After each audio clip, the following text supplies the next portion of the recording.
Menestyneet ihmiset on vähän semmosia niinku delusional, että ne ei ole välttämättä sen lahjakkaampia tai parempia tai kyvykkäämpiä kuin muut, mutta ne ei välitä, mitä niistä ajatellaan. Ja ne osaa ajatella, että ne on jo jossain, missä ne haluaa olla, vaikka ne vielä olekaan siellä. Samaan aikaan kuin ne muut, joilla olisi nämä kyvyt ja se niin kuin älykkyys ja kaikki sellainen, mutta niillä ei ole vaan uskallusta tulla esiin, niillä ei ole uskallusta ja rohkeutta käsitellä niitä sisäisiä vaikeita tunteita, jotka estää sen ulostulon. Tai ne ei tiedä, miten kohdata maailma, joka on sulle kateellinen, joka kritisoi sua, joka käyttää sua hyväksi. Sitten kun sä pääset näiden kaikkien asioiden yli, niin sä tajuut, että sä voit tehdä ihan mitä vaan, ja vielä enemmänkin, mitä joku tosi mediocre ihminen jo tällä hetkellä tekee. Se tekee sen takia, koska sillä ei ole todennäköisesti ongelmaa rahan kanssa. Sitä ei käytetä hyväksi, silloin rajat, se pitää itsestään huolta. Se ymmärtää, kuka se on ja kuka se ei ole, ja se on osannut ottaa sen varjon omaan käyttöönsä. Ja silloin todennäköisesti, jos se tekee tätä niin kuin sincerely, niin silloin on todennäköisesti todella hyvä suhde Allahiin, koska se on ymmärtänyt, minkä takia Allah on sen luonut. Se on ymmärtänyt myöskin, että mitkä on sen testit tässä elämässä, mitkä on sen varjot, mitkä sen täytyy voittaa, jotta sen Allahin johdatus pääsee toteutumaan. Se ymmärtää myöskin, että mitä sen tarvitsee tehdä ensin, mitkä on ne prioriteetit, mitä se on velka Allahille, miten se on Allahin palvelija. Ja myöskin se, että miten se pystyy olla onnellinen, mutta samaan aikaan täyttämään ne velvollisuudet Allahia ja sen lähipiiriä kohtaan. Ja se, että se kykenee olemaan yksin, sulkemaan muiden mielipiteet, muiden painostukset ulkopuolelle, mutta se pystyy kuitenkin löytämään ihmisiä, jonka kanssa pohtii näitä asioita. Se pystyy löytämään ihmisiä, jotka oikeasti tukee sitä eteenpäin. Ja kun se löytää ihmisiä, joka ei sitten loppujen lopuksi tuekaan, vaan on vaikka kateellinen tai vetää sitä taaksepäin, se pystyy katkaisemaan sen suhteen ja mennä edelleenkin eteenpäin. Ja tämmöinen ihminen pystyy luovimaan omalla polullaan, sille pysyen koko ajan polulla kaikista lähimpänä Allahia, mutta se pystyy säätelemään sitä etäisyyttä muihin ihmisiin. Se voi olla joukossa ja se voi olla yksin. Se ei ole koskaan täysin yksin, jos sillä on hyvä suhde Allahiin. Ja tämä, mikä tällä ihmisellä on, niin se ei ole mitään omahyväisyyttä tai ylpeyttä sillä tavalla, vaan se on enemmänkin sen recognisaamista tai tajuamista, että Allah on antanut sulle tietyt kyvyt, tietyt ominaisuudet, jota sä olet, joiden kautta sä tulet lähestymään Allahia, joiden kautta sä tulet menemään niin kuin suurempiin ranks tuonpuoleisessa, ja jonka kautta sä tulet tekemään hyvää tietylle ihmisjoukolle. Se voi olla hyvin pieni tai hyvin iso, mutta sä tulet vaikuttamaan, halusit tai et, sun ihmisiin sun lähellä tai vähän kauempanakin. Ja sä haluat vaikuttaa niihin positiivisesti, sä haluat vaikuttaa niihin sillä tavalla, että sulla on aikomuksena palvoa Allahia. Se on sun ensimmäinen aikomus, saat palkkio silloin siitä. Ja jos sulla on hyvä vaikutus ihmisiin, ensinnäkin jos sulla on hyvä vaikutus sun itseesi, että sä ajattelet Allahista hyvää, sä luot suhdetta Allahiin, sä vältät syntejä ja sä yrität tehdä hyviä tekoja. Silloin vaikutus, tremendous, iso vaikutus suhun itseesi, mutta sillä voi olla myös vaikutus pieneen ihmisryhmään tai isompaankin. Ja jos sun kautta tulee johdatusta tai vaikutusta muihin ihmisiin, oli se sitten rahaa vastaan tai ilman, että sä saat sitä yhtään mitään, se ei poista ja se ei vähennä sun palkkiota Allahilta. Jos ihmiset seuraa jossakin hyvässä sun jalanjäljessä, niin osa palkkiostasi kuuluu sulle siitä, mitä he tekee. Että se on itsessään jo palkitsevaa olla yhteydessä tällä tavalla muihin ja tehdä hyvää. Se on ihan todistetusti poistaa masennusta. Ja se tuo merkitystä elämään, se tuo yhteenkuuluvuutta. Ja siellä on myöskin vastavuoroisuutta. Joskus siellä on, joskus siellä ei ole. Ja sä voit joskus saada elantos sillä, joskus sä et saa. Mutta siinä on niin paljon hyvää ja ihanaa. Ja se, että saat sen palkkion, se on yksi asia, mutta se, että se tuntuu myös hyvältä ja on helpompi olla ihminen ja muslimi, kun sä toteutat sitä, mihin Allah on sut luonut. Se tuntuu paljon paremmalta, se koko elämä. Ja silloin, kun susta tuntuu paremmalta, sun on myöskin helpompi tehdä hyviä asioita. Ja sun on helpompi olla kärsivällinen. Ja sun on helpompi jaksaa läpi harmaiden ja vaikeiden aikojen. Tai läpi stagnation, niin kuin pysähdyksen. Se on helpompi jaksaa sen läpi. Ja jos sä oot tämmönen ihminen, että jos sä oot vielä semmonen, joka listaa kaikkia syitä, minkä takia sä et nyt voi tätä tehdä, tai sä et voi lopettaa tämän tekemistä, tai sä et voi katkaista tuota ihmissuhdetta, tai sä et voi ottaa etäisyyttä tähän ilmiön, asiaan tai paikkaan, tai sä et voi nyt muuttaa tai tehdä muutosta, niin muista, että siellä on muita ihmisiä sun ympärillä tai sun lähellä tai kaukana, jotka jo tekee sitä, tai ne on jo niin kuin in the round 2 or 3. Ne on tekemässä niin kuin monennetta kertaa, kun sä vasta pohdiskelet, että no, sä pohdiskelet vasta sitä, että no ei mun nyt varmaan pitäisi, tai että pitäisiköhän mun, niin moni jo tekee sitä. Se, mikä erottaa ne ihmiset, jotka ei tee mitään, ja ne, jotka tekee jotain, sen erottaa oikeastaan rohkeus, selkeys ja luottamus Allahiin. Kyse ei ole kyvyistä tai ominaisuuksista, vaan joskus se, että sä rupeat laittamaan sun ajatukset, toiveet, haaveet ja ne pohdinnat ja tunteet actioniksi, niin se vaatii sen, että sä suostut hypätä. Sä hyppäät sen, niin kun, sä hyppäät siihen, mihin Allah sua kutsuu. Sä teet sen suunnitelmallisesti ja järkevästi, mutta sä et oleta, että sä heräät huomisaamuna. Sä et voi olettaa sellaista. Joskus ei voi hypätä tietenkään niin hirveän isoa hyppyä, eikä se ole tarkoitus, mutta jotain liikettä on tapahduttava.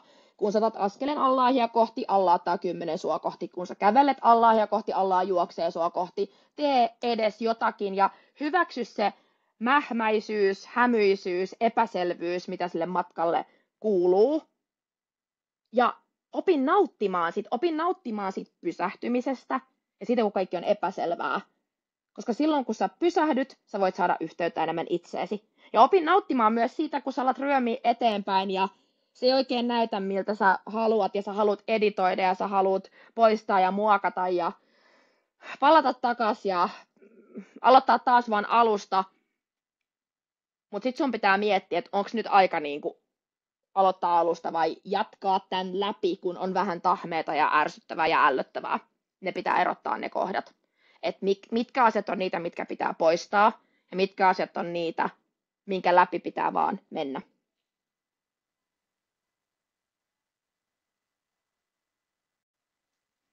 Et järkevyys on osa tätä matkaa, mutta järkevyys on jotakin, mitä Allah on antanut meille ihmisille, mutta Allahilla on jotakin, mitä me ei voida nähdä. Ja meidän tehtävä Allahin palvelijoina on se, että me pyritään luottamaan siihen, että Allah tietää jotain, mitä me ei tiedetä. Ja meidän täytyy uskaltaa mennä sitä kohti. Me ei voida järkeillä, me ei voida aina mitata kaikkea, me voida laskelmoida kaikkea, me voida päättää, me ei luoda meidän elämää.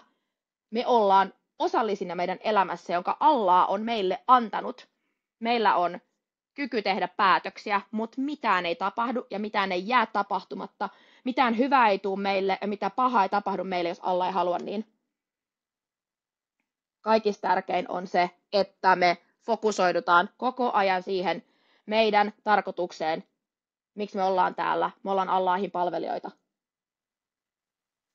Se on se meidän main focus. Ja jokaisella meillä on erilainen tie ja erilainen syvempi tarkoitus. Meillä on erikoislaatuisuuksia, meillä on meidän haasteet, meillä on meidän hyvät puolet. Ja ne hyvät puolet on semmoisia, mistä me yleensä ajatellaan, että no ei tästä nyt voi olla hyötyä kellekään, kaikkihan osaa tämän.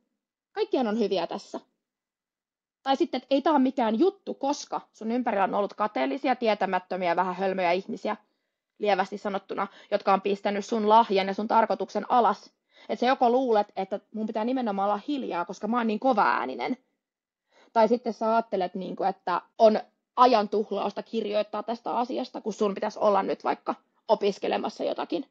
Että aina pitäisi olla ottamassa sisään tietoa, eikä saisi niin kuin jakaa sitä tietoa, mikä sulla on. Ihmiset on myös kateellisia siitä, kuka sä olet, ja ne yrittää pienentää sitä, koska niille tulee epämukava olo, kun ne näkee sussa jotakin, mitä niissä itsessään ei ole. Ja sen sijaan, että ne ihailisi ja kannustaisi sua, ne pistää sua alas. Eli sä tuut luulemaan, että ei tämä mun juttu nyt ole mikään, tai apua, tämä herättää muissa vaikeita tunteita, ja mä haluan säilyttää tämän suhteen mieluummin, kuin että mä säilytän itseni. Sä mieluummin säilytät suhteen toiseen ihmiseen, kuin että sä säilytät itsesi. Sä mieluummin pienennät itsesi, jotta toinen sun vierellä voi olla suurempi. Mutta semmoiset ihmiset, jotka kuuluu sun elämään, kenen kanssa sun pitää olla, ne on suuria. Ne haluaa lähelle suuruutta, ne haluaa lähelle elinvoimaa, loistoa, valoa, ja niillä on itsellä sitä jo, ja ne haluaa vetää puoleensa ja antaa sitä valoa. Ne ei halua, ne oikeat ihmiset, jotka kuuluu sun elämään, ne ei halua pienentää sun valoa, eikä niiden valo pienene susta, vaan se 2 isoa valoa, kun ne kohtaa, sit kasvaa isompi. On tosi tärkeää, että sä jätät taakse ihmiset, jotka pienentää sun valoa, jotka on kateellisia siitä, jotka aliarvioi sen, jotka hyökkää sitä vasten. Ja jotka kokee, että niiden oma valo pienenee, kun sä oot paikalla, tai että sä suostut pienentää sun valosi, jotta se ei valaise heidän varjoja. On tosi tärkeää, että sä jätät ne ihmiset taaksesi. Ihan vaikka radikaalisti, joo kyllä, sä jopa blokkaat ne. Ihan oikeasti. Blokkaaminen, ghostaaminen, kaikki on tosi hyviä asioita.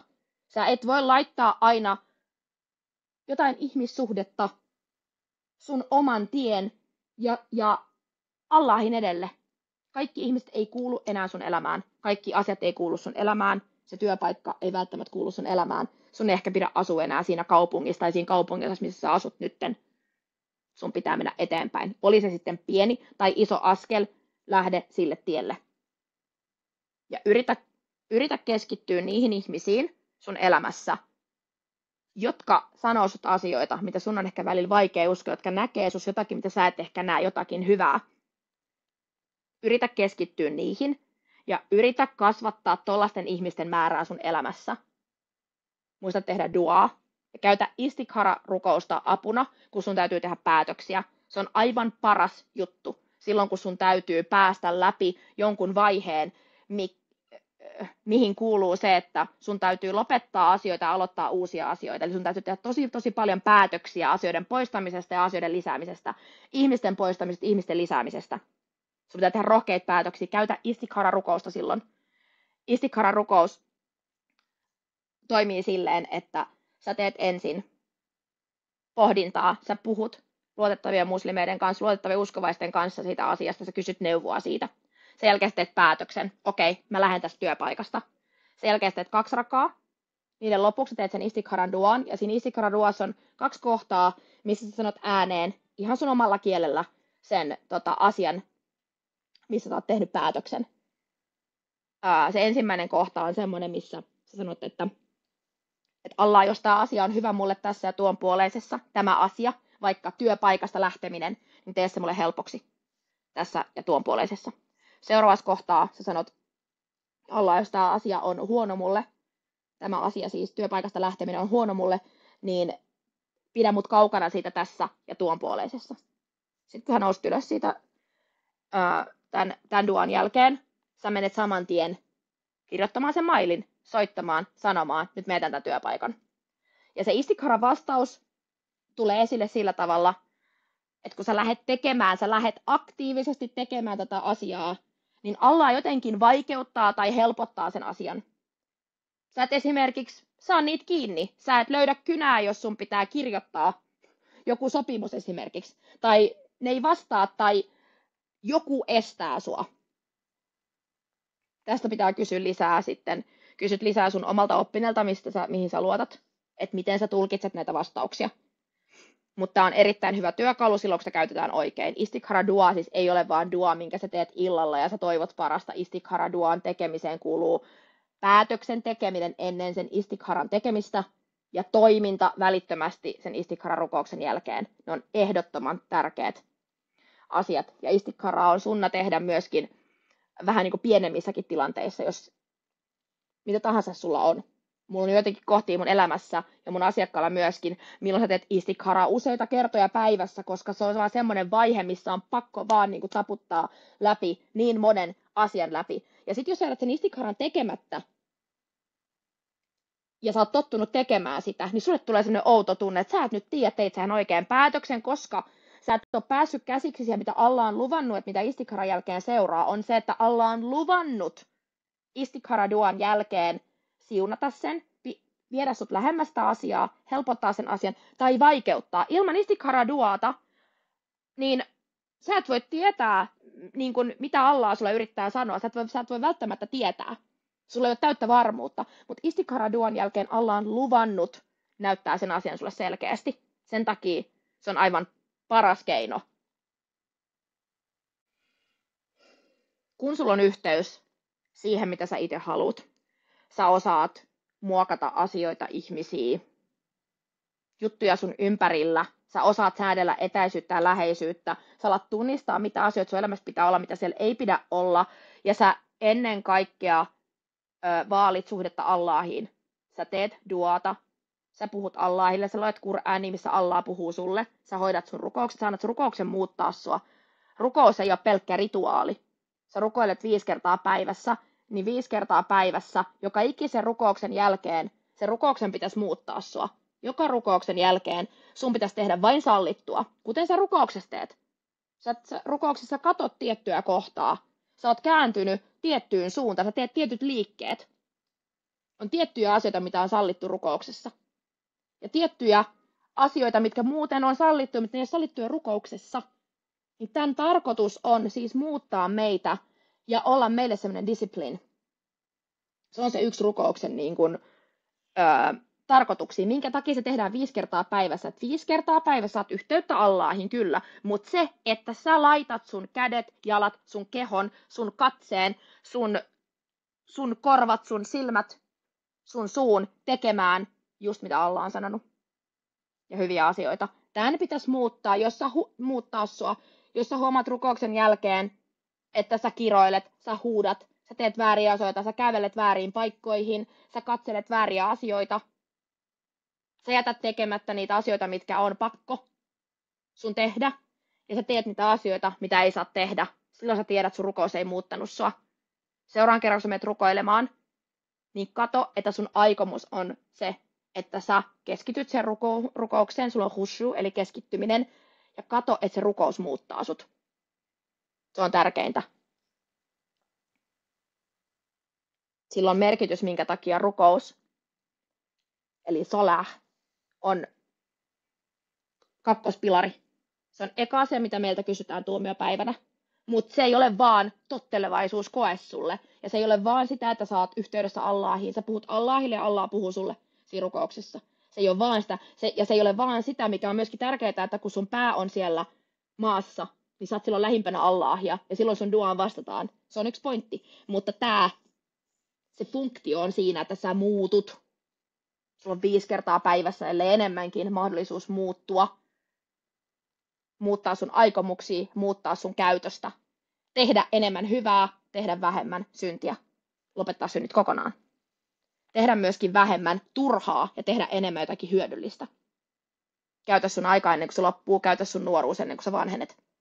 Ei me olla täällä ikuisesti. Kukaan ei takaa sitä, että sä oot huomenna aamulla elossa.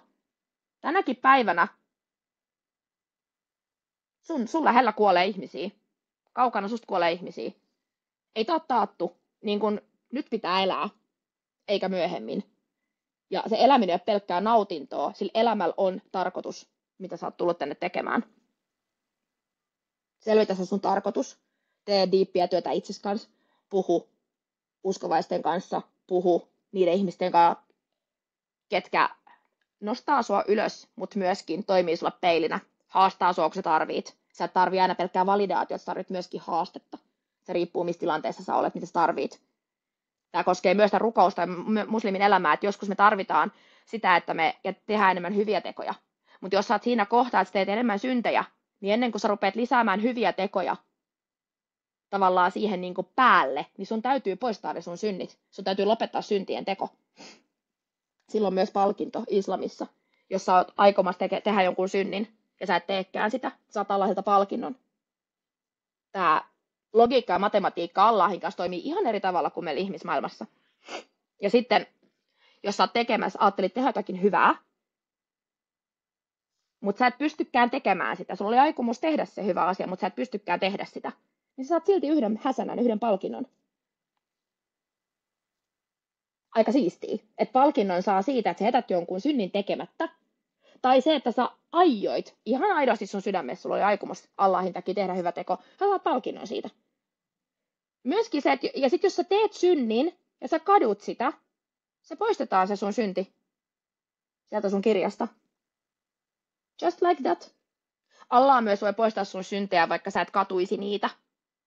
Mutta varminta poistaa ne synnit on katua niitä. Kaikki tekee syntejä.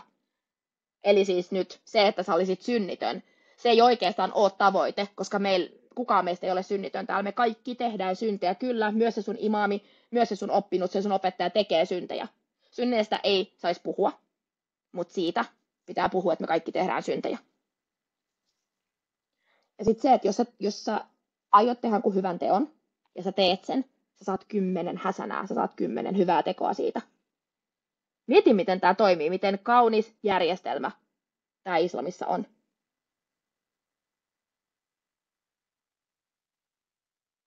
Ja se, että jos meidän tarkoitus täällä ei ole meidän mieli hyvä.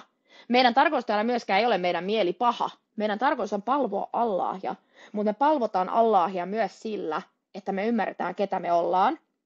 Me ymmärretään, mikä meille on helppoa, mikä meille on vaikeaa. Ja me tehdään niitä asioita, mitkä on meille helppoja, ja hyödytetään meitä itseämme ja ympärillä oleviimme niillä asioilla, mitkä on meille helppoa. Ja sitten me kehitetään joissakin tapauksissa. Kaikkea itsessään ei voi kehittää. Kaikkea ei ole pakollista kehittää.